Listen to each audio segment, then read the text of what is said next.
Dubai ખાતે ચાલી રહેલા આંતરરાષ્ટ્રીય દુબઈ એર શો 2025માં ભારતીય વાયુસેનાની સૂર્યકિરણ એરોબેટિક ટીમે પોતાના અદ્ભુત અને રોમાંચક પ્રદર્શનથી આકાશમાં દબદબો કાયમ કર્યો છે. હોક MK-132 વિમાનો સાથે ઉડાન ભરી રહેલા ભારતીય પાઇલોટોએ હવાઈ કરતબો દ્વારા દર્શકોને મંત્રમુગ્ધ કરી દીધા હતા.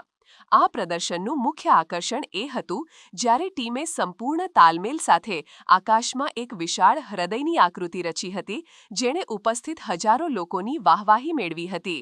આ એર શોમાં ભારતની મજબૂત ઉપસ્થિતિ નોંધાઈ છે, જેમાં રક્ષા રાજ્યમંત્રી સંજય સેથ ભારતીય પ્રતિનિધિ મંડળનું નેતૃત્વ કરી રહ્યા છે. સૂર્યકિરણ ટીમ ઉપરાંત ભારતના સ્વદેશી લડાકુ વિમાન તેજસનું પ્રદર્શન પણ સૌના આકર્ષણનું કેન્દ્ર બન્યું છે. ભારતની સંરક્ષણ ક્ષમતાને પ્રદર્શિત કરવા માટે હિન્દુસ્તાન એરોનોટિક્સ લિમિટેડ અને સંરક્ષણ સંશોધન અને વિકાસ સંગઠન સહિત અનેક ભારતીય કંપનીઓએ ઇન્ડિયા પેવેલિયનમાં ભાગ લીધો છે. સૂર્યકિરણ ટીમના આ પ્રદર્શને માત્ર દર્શકોનું મનોરંજન જ નથી કર્યું, પરંતુ વૈશ્વિક મંચ પર ભારતીય વાયુસેનાના પાઇલોટોની કુશળતા, શિસ્ત અને ઉચ્ચ સ્તરીય પ્રશિક્ષણનું ઉત્કૃષ્ટ ઉદાહરણ પણ પૂરું પાડ્યું છે.